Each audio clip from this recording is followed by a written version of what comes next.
आत्मा को झुलसा देने वाले कष्टों की कड़ी धूप में दूसरों के लिए शीतल छांव बने, वही है जिंदगी। जीवन पथ पर डराता रहेगा तुझे जमाना इसी तरह, उंगली थामे बने राहबर, वही तो है जिंदगी।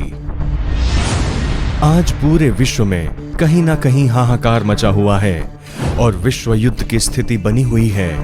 अपार वैज्ञानिक प्रगति के बीच इंसान नैतिकता और आध्यात्मिकता से दूर होता जा रहा है, अपने ही अपनों के दुश्मन बन चुके हैं। इस कलयुग का प्रभाव सब पर ऐसा छाया है कि अब मानव में मानवता ही नहीं बची है। लेकिन जब जब ऐसी स्थिति का निर्माण होता है, तब तब कोई ना कोई अवतार या देवी शक्ति इस संसार में मनुष्य के स्वरूप में, निराधारों के राहबर के रूप में सबके कष्ट हरने, परोपकार करने और जीव दया का पाठ समझाने इस पृथ्वी पर जन्म लेती है।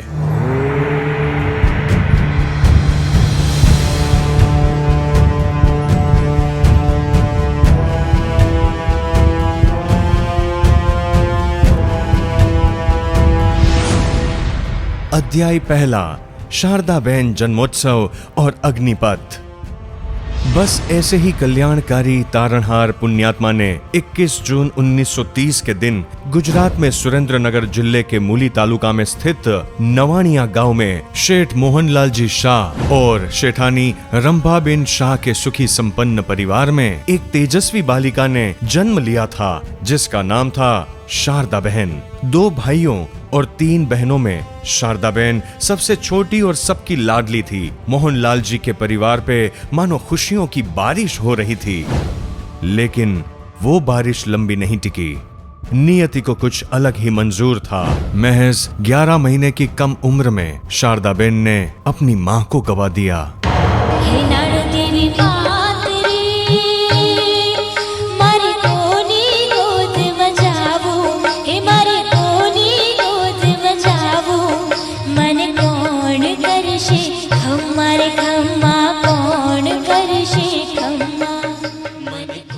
जो शारदा बहन आगे चल के सबकी माँ बनकर सबके कष्ट हरने वाली थी, वो खुद अपनी माँ को खोने का कष्ट सहने लगी। लेकिन शारदा बहन के पिता मोहनलाल जी ने उसे कभी माँ की कमी महसूस नहीं होने दी और बड़े ही प्यार से शारदा बहन का लालन पालन करने लगे। लेकिन नियति ने फिर करवट ली। मानो जैसे शारदा बहन का कष्टों के साथ चोली दामन का नाता बन गया हो। अति संवेदन, अपेक्षाएं, इच्छाओं का अंत नहीं, चक्र सनातन रहे घूमता, हमेशा कहीं बसंत नहीं। एक बार मोहनलाल जी शारदा बहन के लिए नए चनिया चोली लाए थे। शेठ मोहनलाल जी कपास के व्यापारी होने की वजह से घर में कपास की बोरियां रहती थी। नए चनिया चोली पहनकर शारदा बहन रात्रि के समय अंधेरे में अपने पिता को बुलाने जा रहे थे और तभी उनकी चनिया चोली जलते लालटेन में फंस गई। जलता हुआ लालटेन चनिया चोली पे गिरा और देखते ही देखते पूरी चनिया चोली जल गई। शारदा बहन के पांव इतनी बुरी तरह से जल गए थे कि दोनों पांव चिपक गए थे। उनको इलाज के लिए तुरंत अहमदाबाद में ले जाया गया। मोहनलाल जी, आपकी बिटिया के पांव बुरी तरह से जल गए हैं। हमने ऑपरेशन तो कर दिया है, लेकिन मुझे डर है कि आपकी शारदा शायद फिर कभी अपने पैरों पर खड़ी नहीं हो पाएगी। लेकिन शारदा बहन हार मानने वालों में से नहीं थे। जन्म जन्मांतरों के पुण्य के प्रताप से शारदा बहन अपनी नियति से भिड़ गए। कड़ी मेहनत, धैर्य और श्रद्धा से शारदा बहन ने इस चुनौती का भी सामना किया और अनहोनी को होनी में बदलते हुए धीरे धीरे वो चलने लगे। जो चाहिए वो पाना सफल इंसान की निशानी है, लेकिन जो मिला है उसी में खुश होकर आगे बढ़ते रहना दैवी इंसान की निशानी है। इस प्रकार बचपन से ही शारदाबेन अपने पुण्यशाली आत्मा की प्रतीति करवाते रहे, परंतु पिता का साथ भी लंबा नहीं चला। जब शारदाबेन 9 साल के थे तब मोहनलाल जी का भी देहांत हो गया। नारदेवी मात रे, तू जा जा जा तो तू त्या तो मन कौन करशे हमर खम्मा कौन करशे खम्मा। इतनी छोटी उम्र में शारदाबेन के सर से माता और पिता दोनों का हाथ उठ गया था और उसके बाद से शारदाबेन की बुआ जी उन्हें माता और पिता का प्यार देकर उनका लालन पालन करने लगी। जरा सोचिए, 9 साल की बच्ची इतनी कम उम्र में अनाथ हो जाने के बावजूद आगे चल के हजारों लोगों की कष्टहारिणी माँ बनने वाली थी। शारदाबेन का जीवन पटरी पर आए उससे पहले ही मानो मुसीबतें जैसे खत्म होने का नाम ही नहीं ले रही थी। बुआ जी भी शारदाबेन को इस दुनिया में अकेला छोड़कर विदा हो गई।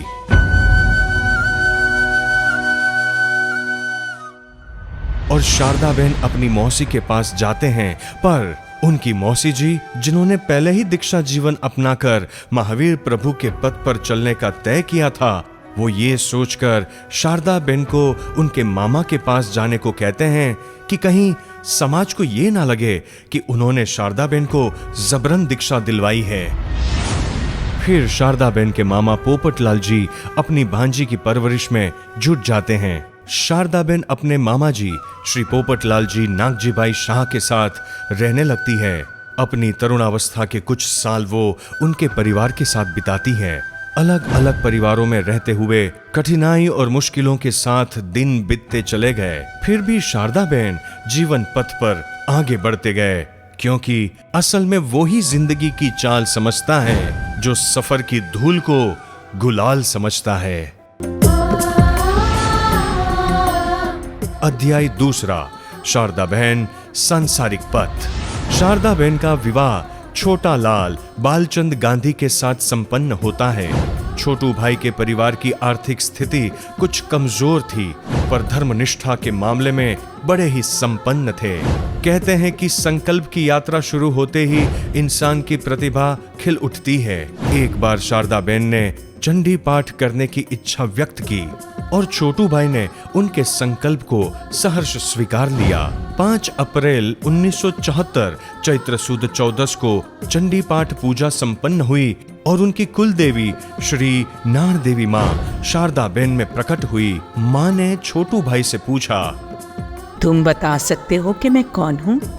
छोटू भाई समझ गए कि ये उनकी कुल देवी श्री नाण देवी माँ ही हैं, इसलिए उन्होंने पहले माँ को वंदन किया और कहा, आप हमारी कुलदेवी हैं। आपके अलावा दूसरा कोई हो नहीं सकता। हमें आप पर परम श्रद्धा है। माँ खुश हुए और जाते जाते श्री नाण देवी माँ ने कहा, तुम्हारा बेड़ा पार हो जाएगा। थोड़े दिनों बाद देखते ही देखते ये बात आस पड़ोस वालों को पता चलने लगी। शारदाबेन से किसी ने पूछा कि आपकी कुलदेवी से पूछिए ना, बारिश कब होगी। और तभी शारदाबेन में श्री नाण देवी माँ फिर से प्रकट हुई और उस सवाल का जवाब दिया।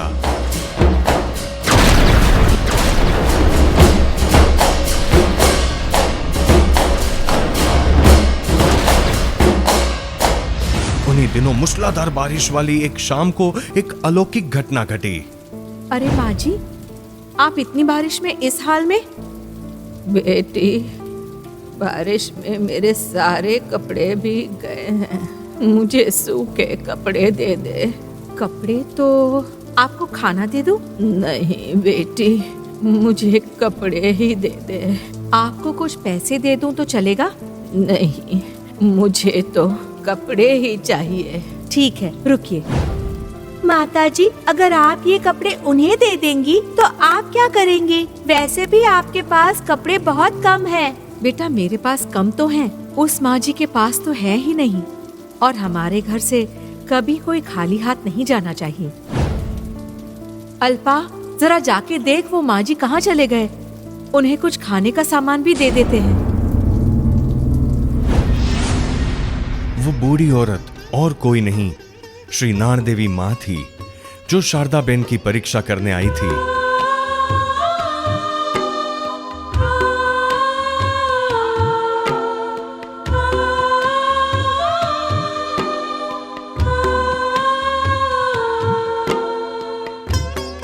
कष्ट हरनार प्रसन्न शक्ति कुल देवी श्री नाण देवी मां को कोटि कोटि नमन। 16 जून 1974 रविवार जेठ वद 11 के दिन श्री नाण देवी मां शारदा बेन में प्रकट हुई और लगातार 5 दिनों तक गरबा खेलते रहे।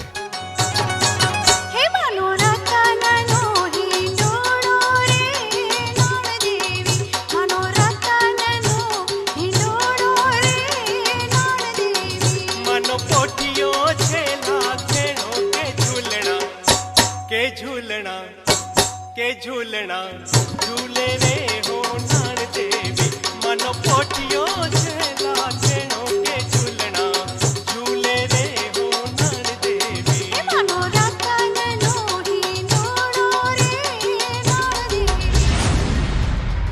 मां ने कई सवालों के जवाब दिए और भविष्यवाणियां की, जैसे कि मीरा रोड में मंदिर का निर्माण होगा, हमेशा भक्तों की भीड़ लगी रहेगी, हजारों लोगों की परेशानियां दूर होने वाली है, वगैरह वगैरह। वो सारी भविष्यवाणियां सच साबित होती गई और मां ने छोटू भाई को कोई एक वरदान चुनने को कहा।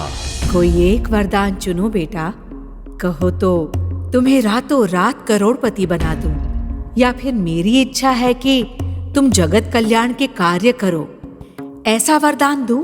पैसा तो आज है, कल नहीं है। पैसों से भौतिक सुख खरीदा जा सकता है और परोपकार के कार्य से आंतरिक सुख।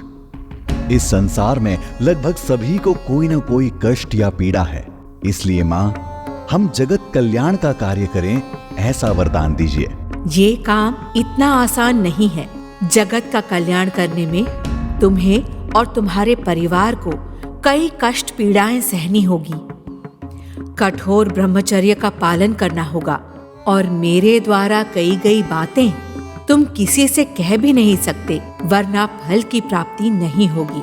बोलो, कड़े नीति नियम का पालन कर पाओगे? मां, नीति नियम रहित जीवन कोल्हू के बैल समान होता है, जो गतिमान तो है पर पहुंचता कहीं भी नहीं, और जिसके सर पर आपका हाथ हो उसे ज्यादा क्या सोचना। आप जगत कल्याण के ही कार्य कीजिए, लेकिन आप ये सारे काम जैन सिद्धांतों के हिसाब से कीजिए, संभावी शक्ति के स्वरूप में। तथास्तु। इस प्रकार छोटू भाई ने बिना एक पल गवाए अपने स्वार्थ से परे जगत कल्याण के कामों को चुना। जो मात्र खुद के लिए जीते हैं उनका मरण होता है, पर दूसरों के लिए जीने वालों का हमेशा स्मरण होता है। और इसी प्रकार शारदाबेन और पूरे परिवार के जीवन में एक नए अध्याय का प्रारंभ हुआ। शारदाबेन से शारदा मां बनने की यात्रा शुरू हो चुकी थी।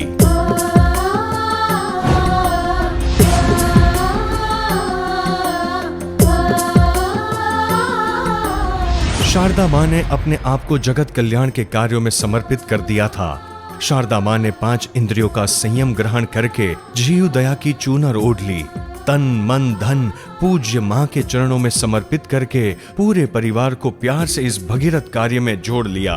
जैन सिद्धांतों के अनुसार संभावी शक्ति के स्वरूप में सेवा कार्य करने की शुरुआत की और 24 घंटे सेवा कार्यों में लगे रहे। श्री नाण देवी मां के जैन सिद्धांतों के अनुसार 5 हथियार थे: गुलाब, दीपक, मंत्र, रक्षा और अमृत। वासक्षेप से शारदा मां लोगों की आत्मा में ज्ञान का संचार करते थे। 10 धनुष्य को उठाने में जितनी शक्ति की जरूरत पड़ती है, उतनी शक्ति एक रक्षा बनाने के लिए शारदा बेन लगाते थे। छोटू भाई और शारदा मां ने श्री नाण देवी मां के दर्शन करने 9 बार भक्तों के साथ थराद की यात्रा की। उन 9 प्रवासों में कई सारी बाधाएं और चुनौतियां आईं, लेकिन फिर भी उन विकट परिस्थितियों का धैर्यपूर्वक सामना किया। नौवीं यात्रा में शारदा मां कुछ ही भक्तों और परिवार को साथ ले गए थे। श्री नान देवी मां के दर्शन करने के बाद पास की एक बावड़ी जिसमें श्री नान देवी उतर गए थे, वहां दर्शन करने गए। वहीं पर उन्हें प्रेरणा हुई और उन्होंने कहा, इस बावड़ी में मैं दिया करूंगी और अगर दिया तैरने लगे तो समझना कि श्री नान देवी मां बावड़ी से बाहर आ गए हैं और बिना मुड़े हमें मुंबई की ओर प्रयाण करना होगा। और ठीक वैसा ही हुआ। विधिवत दिया प्रज्वलित होने के साथ ही बावड़ी में पानी आ गया और दिया तैरने लगा। शारदा मां तुरंत ही परिवार और भक्तों के साथ बावड़ी में से बाहर निकले और बिना पीछे मुड़े मुंबई की ओर निकल पड़े। थराद गोपती कुमकुम पगले पधार्या नान देवी मां, छोटा लाल भाई ना आंगणिये रे आनंद अपरंपार। थराद गोपती कुमकुम पगले पधार्या नान देवी मां, छोटा लाल भाई ना आंगणिये रे आनंद अपरंपार। चैत्री सुदी 14 दीने तेज तणो झबका। तभी से श्री नान देवी मां शारदा मां के हृदय पटल पर स्थापित हो गए और तब से लेकर आज तक श्री नान शारदा मां के स्वरूप में उनके जगत कल्याण के कार्य होते रहे। शारदा मां आत्मा की देवी कहलाए, अविरत सेवा कार्य के यज्ञ में अपने आप की आहुति देते रहे और कई लोगों के कष्ट हरते हुए आत्मा का कल्याण करते रहे। जब शारदा मां कोल डुंगरी एरिया में स्थायी थे, तभी उनके पास एक पंजाबी युवक को लाया जाता है जिसकी हरकतें अजीब हो गई थी। मां के सामने आते ही उसके अंदर छिपी उसके भाई की आत्मा उभर कर आती है, जिसकी मिलिट्री पोस्टिंग नागालैंड में थी और युद्ध करते हुए वो शहीद हो चुका था। उसकी आत्मा ने यहां तक कहा कि आपको यकीन दिलाने के लिए मिलिट्री परेड करके दिखा सकता हूं, और उसने वो भी करके दिखाया। वो अपने व्यथित आत्मा के बारे में मां को बताता है। मां बड़े प्यार से उसे समझा बुझाकर अपने भाई के शरीर से निकलने को कहते हैं और उस व्यथित आत्मा को कल्याण प्रदान करते हैं। कुछ ही दिनों में वो पंजाबी युवक जिसे मां के पास लाया गया था, वो शराब मांसाहार का त्याग कर देता है और पहले की तरह आध्यात्मिक बन जाता है। इस प्रकार दिन ब दिन भक्तों की भीड़ बढ़ती गई और जात पात का भेद किए बिना निस्वार्थ भाव से शारदा मां सबका कल्याण करने लगे। एक और अलौकिक घटना का साक्षात्कार करते हैं। क्या बात है बेटा, तुम्हारी तबीयत तो ठीक है ना? मेरी तो ठीक है, पर मेरी भैंस की तबीयत ठीक नहीं है। दूध देना बिल्कुल बंद कर दिया है। कहाँ बांधा है तुमने भैंस को? उसने अपनी भैंस को जिस वाड़ी में एक पेड़ के नीचे बांधा था, वो एक पारसी की वाड़ी थी। शारदा मां वहां जाते ही समझ गए कि उस पेड़ में उस पारसी की आत्मा बसी है जो अपनी ही वाड़ी पर भटक रही है। मां ने भैंस के माध्यम से उस पारसी से बातों बातों में उसकी व्यथित आत्मा की मुक्ति का आश्वासन दिया, उसके आत्मा का कल्याण किया और तुरंत भैंस ने दूध देना शुरू कर दिया। शारदा मां सिर्फ इंसानों और पशु पक्षियों के लिए ही नहीं, देवों के लिए भी कल्याणकारी हैं। एक बार कोल डुंगरी विस्तार की नवरात्रि के एक मंडप में किसी पुरुष में हनुमान जी प्रकट हुए। लोगों ने जब उनसे हनुमान जी होने का प्रूफ मांगा तो देव गुस्सा हो गए और अपने आप को साबित करने के लिए जलते कोयले खाने लगे और लोहे की जंजीर से अपने आप को फटकारने लगे। उस देव की व्यथा का एहसास होते ही शारदा मां दौड़े चले आए और उन्हें अपने आप को साबित न करते हुए अपने स्थान पर प्रस्थान करने की विनती की। वे तुरंत वहां से चले गए। નારાયણ માં જેમના શારદા માં ઉપર પ્રસન્ન થયા હતા, એ શારદા માં છેલ્લા 5 દાયકાથી એટલે 50 વર્ષથી લોકોના કાર્યો કર્યા। તે કાર્યોના અંદર કોઈનો ઉપદ્રવના કાર્ય હોય, કોઈના પર મૂઠ મારી હોય, કોઈએ કંઈ ખવડાવી દીધું હોય, એવા અનેક જાતની વસ્તુઓ માટે મા શારદામાં પોતાની શક્તિથી કામ કર્યું। વિશેષ જોવાનું એ કામ છે કે એમને પૂરેપૂરી અહિંસક અને જૈન પદ્ધતિથી કામ એમને બધાના કર્યા। અને જે ઉપદ્રવો હતા વ્યંતરના, એને પણ સમજાવીને એમને શાંત કર્યા, એને સમજાવ્યું અને એનો બહુ ન બગડે એવી રીતે વ્યંતરોને પણ શાંત કર્યા, સામે સામે લોકોના પણ કાર્ય કરી અને શાંત કર્યા. એમાં વિશેષ રૂપે મારા જીવનના અંદર 3 દાયકાથી મારા તપના અંદર જે વિઘ્નો આવતા હતા એ વિઘ્નોથી એમની પાસે મને જૂવાળા પ્રજ્ઞાબેન અને કુનાલ મને ત્યાં લઈ ગયા અને એમનો શક્તિનો મને પરિચય કરાવ્યો. અને જે મને વિઘ્નો આવતા હતા એ વિઘ્નોથી મારા તપનો અંતરાય જે વિઘ્નો દૂર કર્યા એમની રક્ષાથી, એમના વાસ્કેટ અને જ્યારે મારા પારણા થાય, મોટા તપના પારણા થાય એ તપના અંદર એ વિધિ કરીને મને જે આપતા હતા એ પારણામાં હું લઈ અને મારું નિર્વિઘ્ન પૂર્ણ થતું ગયું. અને એનાથી મારા 2 વર્ષિત તપ, સંપૂર્ણત્વ સંવત્સર તપ 480 દિવસનું અને પહેલા માસક્રમથી પતાવતા આજે 100 માસક્રમ સુધી કરાવ્યા અને 6 વાર 180 ઉપવાસના અંદર મને જે વિઘ્નો આવ્યા એ વિઘ્નો એ નાણદેવી માં શારદા માં દ્વારા મને પૂર્ણ કરાવ્યા. એટલો મોટો આ જબરજસ્ત શક્તિ હતી જેણે ઓળખી છે, એને ઘણો લાભ થયો છે.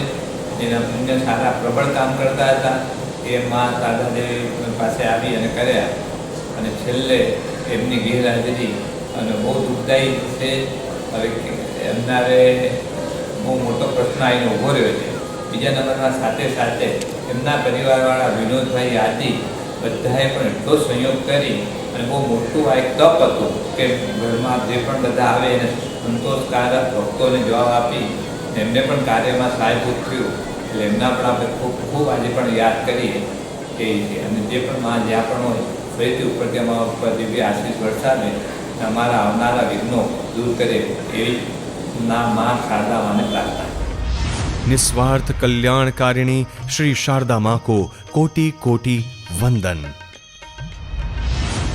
उन्होंने अपने जीवन काल में हजारों लोगों को अपने साथ पालीताना, गिरनारजी, शंखेश्वर, कच्छ और राजस्थान की यात्रा करवा के उनका कल्याण किया। अरिहंत अरिहंत हूँ करो, अरिहंत मगर हूँ भूलिए पड़ो। अरिहंत अरिहंत हूँ करो, अरिहंत मगर हूँ भूलिए पड़ो। कहो ने मारा माड़िया जे भगवंत मने क्यारे मळे। अरिहंत अरिहंत हूँ करूँ, अरिहंत अरिहंत हूँ करूँ। श्री नाण शारदा माँ हमेशा कहते, आने वाला कल चुनौतियों से भरा है, इसमें आने वाली पीढ़ियों का क्या होगा। भावी पीढ़ियों के उद्धार के लिए छोटू भाई ने माँ के मंदिर के निर्माण का संकल्प लिया। मंदिर निर्माण के लिए अनुमोदना करने वाले बहुत थे, पर उन सबको अपने नाम की तख्तियों में ज्यादा दिलचस्पी थी और इसलिए छोटू भाई ने संकल्प किया था कि मंदिर निर्माण का कार्य सारे भक्तों के दान से ही होगा और किसी के नाम की तख्तियां वहां नहीं होगी। इसलिए मंदिर निर्माण के काम में थोड़ा समय भी लगा। मंदिर का निर्माण शारदा माँ के पावन मार्गदर्शन और छोटू भाई के शुभ हस्तों से पूरा हुआ, जिसका पहला ध्वजा महोत्सव 7 जून 2022 को संपन्न हुआ और आज वो मंदिर मीरा रोड में भव्यता से खड़ा है, जिसकी भविष्यवाणी खुद श्री नाण देवी माँ ने बहुत पहले कर दी थी।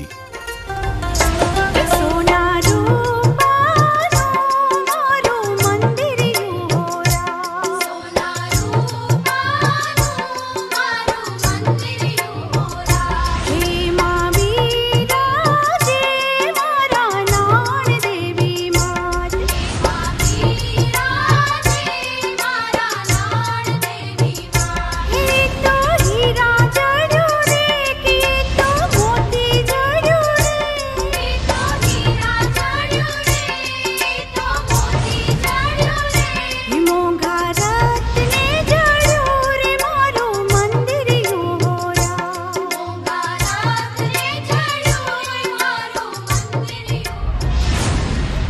31 दिसंबर 1998 के दिन श्री छोटू भाई पंच महाभूत में विलीन हो गए। अंतिम समय तक छोटू भाई ने दिव्य अमित दृष्टि से अपनी पत्नी में हमेशा मां के दर्शन किए। मोह के घर में रहकर मोह को मात देने का दुष्कर कार्य कर दिखाया। मां के हर वचन को निभाया। मां के हर आदेश का पालन करने में वो एक पल का भी विलंब नहीं करते थे। चाहे कितनी भी विकट परिस्थिति क्यों न हो, मां का वचन ही उनका जीवन मंत्र था। अंतिम समय में उन्होंने शारदा मां को शक्ति स्वरूप श्री शारदा मां बना दिया और अपने परिवार को विरासत में परोपकार का आशीर्वाद देते गए। माना कि मुश्किल है सफर पर सुन ओ मुसाफिर, ओ कहीं अगर तू रुका तो मंजिल आएगी ना फिर। कदम कदम मिलाए जा, गगन गगन झुकाए जा, रख हौसला कर फैसला, तुझे वक्त बदलना है। डरना तो बंदया, रुकना तो बंदया, राह पे चल बंदया, डरना तो बंदया। 14 जुलाई 2023 को शारदा मां ने अंतिम सांसें ली। हैया नीचे हाथ, दिल मानाण मां, सांभळो सौआ। अपने रोम रोम से करुणा, दया और परमार्थ की भावना से दिन रात देखे बिना परोपकार के कार्य अविरत 50 सालों से अंतिम श्वास तक करते रहे और भक्तों के कष्ट हरते रहे। शारदा मां ने अपना समस्त जीवन श्री नाण देवी के वचन पर समर्पित किया। श्री नाण देवी मां का वचन ही शारदा मां का जीवन बन चुका था। श्री शारदा मां हमेशा कहते थे, बेटा, भगवान को भी जाना पड़ा था। जिसका नाम है उसका नाश निश्चित है।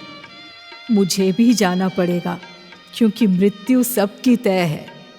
फिर भी छोटू भाई के परिवार और भक्तों की विनती करने पर श्री नाण देवी मां ने शारदा मां को 3-4 बार मरणांत उपसर्गों से सुरक्षित रखा। उनकी आयु के लगभग 20 साल बढ़ा दिए। शारदा मां के अंतिम वचन थे, बेटा, शरीर नश्वर है, आत्मा अमर है। मैं ये शरीर त्यागती हूँ, लेकिन जो भक्तगण मुझ में श्रद्धा रखेंगे, मैं हमेशा उनके कष्टों को हरती रहूंगी और कल्याण करती रहूंगी। नारायणी सकल सृष्टि तारिणी सर्वव्यापी सदा। नारायणी सकल सृष्टि तारिणी सर्वव्यापी सदा। तू ही मैया नाण मां, तू ही मैया शारदा सर्वव्यापी सदा। नारायणी। और इसलिए हम उन्हें कष्ट हरनार श्री नाण शारदा मां कहते हैं। मां उस मिट्टी का वृक्ष नहीं जिसे नदियों ने सींचा है। बंजर माटी में पलकर मां ने मृत्यु से जीवन खींचा है।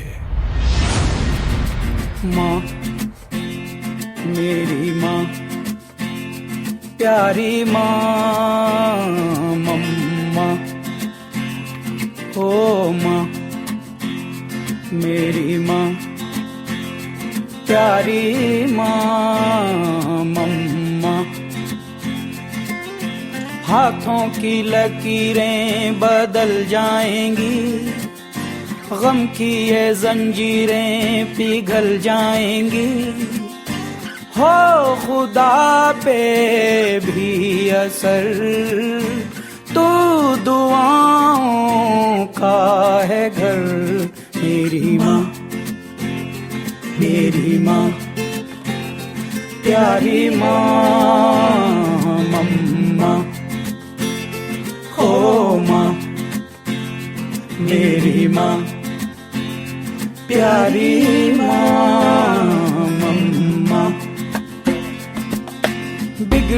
किस्मत भी संवर जाएगी, जिंदगी तराने खुशी के गाएगी। तेरे होते किसका डर, तू दुआओं का है घर। मेरी माँ, मेरी माँ, प्यारी माँ, मम्मा, हो माँ, मेरी माँ, प्यारी माँ, मम्मा।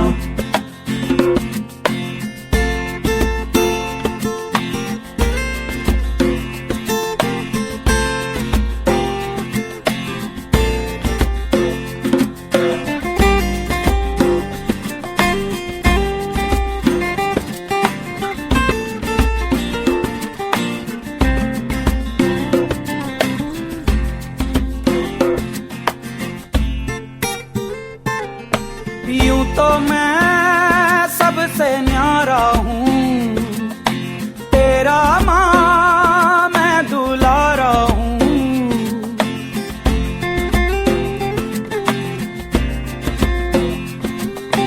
यूं तो मैं सबसे न्यारा हूँ, पर तेरा माँ मैं दुलारा हूँ।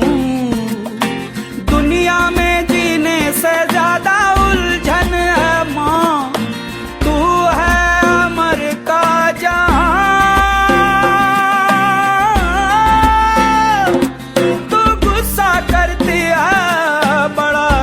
लगता है, तू कान पकड़ती है बड़ी जोर से लगता है। मेरी माँ,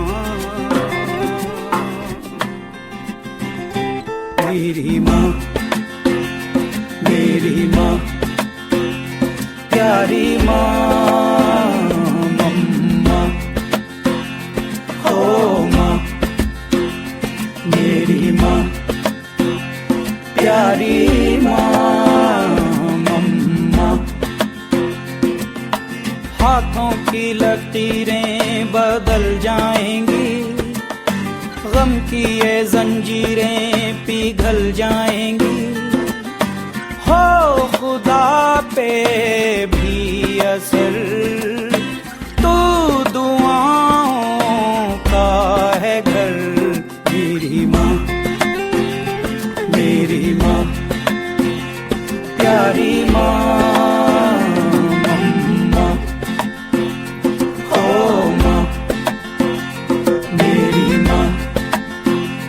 प्यारी माँ, मम्मा। हाथों की लकीरें बदल जाएंगी, गम की ये जंजीरें पिघल जाएंगी। हो खुदा पे भी असर, तू दुआओं का है घर।